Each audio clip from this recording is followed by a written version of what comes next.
కోల్కతాలోని RJ medical కాలేజీలో మహిళా డాక్టర్ దారుణ హత్యకు నిరసనగా కోటిలోని ఉస్మానియా మెడికల్ కాలేజీలో జూనియర్ డాక్టర్లు కొవ్వొత్తులతో ర్యాలీ నిర్వహించారు.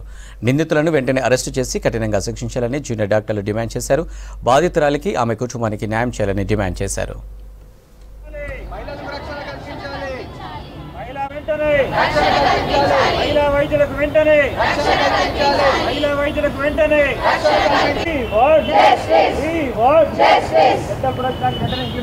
సెంట్రల్ ప్రొడక్షన్ యాక్ట్ వెంటనే సెంట్రల్ ప్రొడక్షన్ యాక్ట్ వెంటనే మహిళా వైద్యులకు వెంటనే మహిళా వైద్యులకు వెంటనే పైన రేప్ జరిగింది. నైట్ డ్యూటీ చేస్తుండగా దీనిపైన దిగ్భ్రాంతికి గురి చేస్తూ తెలంగాణ జూడాతో పాటు ఇతర జూడాలందరూ కలిసి కూడా ఈ క్యాండిల్ లైట్ విజిల్ అన్నది చేయడం జరుగుతుంది. ఇది ఎందుకు చేస్తున్నామంటే ఓన్లీ కోల్కతాలోనే కాదు, ఇతర భారతదేశంలో ఉన్న ఇతర స్టేట్స్లలో కూడా మనకు రక్షణ లేదు. స్పెసిఫికల్గా చూసుకుంటే మహిళా వైద్యులకు అసలే రక్షణ లేదు. సీసీటీవీ కెమెరాస్ ఎక్కడ ఇన్స్టాల్ చేయడం లేదు, సెక్యూరిటీస్ ఎక్కడ లేదు. ఇలాగే కంటిన్యూ అయితే ఫ్యూచర్లో మెడికల్ ప్రొఫెషన్లో మహిళలు అన్నది తగ్గిపోతూ ఉంటారు.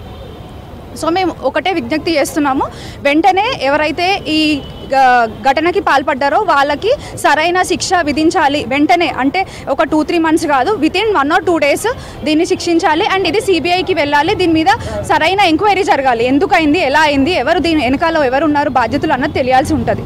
ఇదే కాకుండా లాస్ట్ ఇయర్ మేలో కూడా ఇలాంటి ఇన్సిడెంటే జరిగింది. కేరళలో ఒక వైద్యురాలి మీద మర్డర్ చేశారు హాస్పిటల్లోనే ఉండగానే. ఇది ఏంటి అసలు అంటే, మేము ట్రీట్మెంట్ చేస్తున్నందుకు పేద ప్రజలకు ట్రీట్మెంట్ చేస్తున్నందుకు కనీసం కూడా రక్షణ లేకుండా ఉంది. అంటే దీనివల్ల ఏమవుతుందంటే రానున్న జనరేషన్లో మహిళలే కాదు, ఇట్లా మర్డర్స్ కానీ ఇట్లా దాడులకు పైబడడం వల్ల ఎవ్వరు కూడా మెడికల్ ప్రొఫెషన్ అన్నది తీసుకోరు. ఇంకా మేము హాస్పిటల్లో మేము ఎట్లా సేవ చేస్తాము? ఇది తక్షణమే ఏ గవర్నమెంట్ అయినా సరే తక్షణమే దీని మీద మాకు చర్యలు తీసుకోవాల్సి ఉంటుంది. ఒక మహిళా ముఖ్యమంత్రి ఉన్న స్టేట్లో ఒక మహిళ మీద దాడి జరగమన్నది చాలా దిగ్భ్రాంతికి గురి చేయాల్సిన విషయం. దీని మీద వెంటనే సిబిఐ కానీ ఇతర అఫీషియల్స్ ఎవరున్నా సరే వెంటనే దీని మీద స్పందించాలి. వెంటనే డిసిషన్ తీసుకోవాలి. పోలీసుల మీద చేయడానికి జనాలు భయపడుతున్నారు. కోర్టుకు వెళ్ళి లాయర్ మీద చేస్తారా, దానికి భయపడతారు. మరి హాస్పిటల్లోకి వచ్చి డాక్టర్ల మీద దాడులు చేయడానికి ఏ ప్రజలు కూడా వెనక్కి పోవడం లేదు. ఎందుకు? ఇప్పుడు డాక్టర్ అనేవాడు ఏదో కోట్లు సంపాదిస్తున్నారని కాదు. ఇప్పుడు మొన్న ఇన్సిడెంట్ జరిగింది ఒక గవర్నమెంట్ కాలేజ్లో.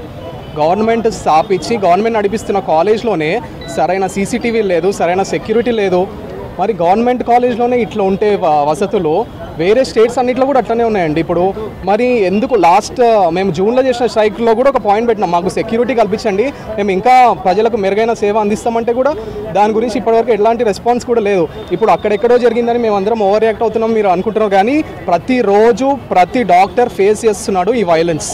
డాక్టర్స్ మీద వైలెన్స్ అనేది చాలామంది వీటికి అలవాటు పడి చాలామంది రెడీ అయిపోతున్నారు. ఇంకా ఇంట్లో చెప్పుకుంటున్నారు చాలామంది, మేము పోతున్నామో వెనక్కి తిరిగి వస్తామో లేదు, సరిగ్గా ఏదో గాయాలతో రావాల్సి వస్తుంది పరిస్థితి. మొన్న ఒక డాక్టర్ మీద పెట్రోల్ పోసి తగలబెట్టబోతుంటే ఆటోలో ఎక్కి ఆయన వెళ్ళిపోవాల్సిన పరిస్థితి. ఎందుకు డాక్టర్స్ అంటే ఎందుకు భద్రత కల్పించలేకపోతున్నారు?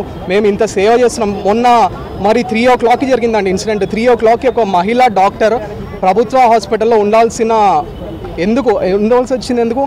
నైట్ డ్యూటీస్ ఉంటాయి. ఫీమేల్ కానీ మేల్ కానీ నైట్ డ్యూటీస్ అనేది వచ్చిన తర్వాత పని చేయాల్సిందే. ప్రజల కోసము ఇంత కష్టపడి దాదాపుగా 10 ఏళ్ళు కష్టపడి చదివి నీట్ ఎగ్జామ్ అని యూజీ ఎగ్జామ్ రాసి పీజీ ఎగ్జామ్ రాసి ఇంత సేవ చేయడానికి మేము ముందుకు వస్తుంటే కనీసం మాకు సెక్యూరిటీ కల్పించడానికి మీకు ఏం అడ్డు వస్తుంది? సెంట్రల్ ప్రొటెక్షన్ యాక్ట్ అనేది ఎప్పటి నుంచో మరి డిస్కషన్లో ఉంది. అది ఖచ్చితంగా ఇప్పుడు అమలు చేయాల్సిన పరిస్థితి ఉంది. మేము గవర్నమెంట్ని ఇది రిక్వెస్ట్ చేస్తున్నాం, మేము డిమాండ్ చేస్తున్నాం.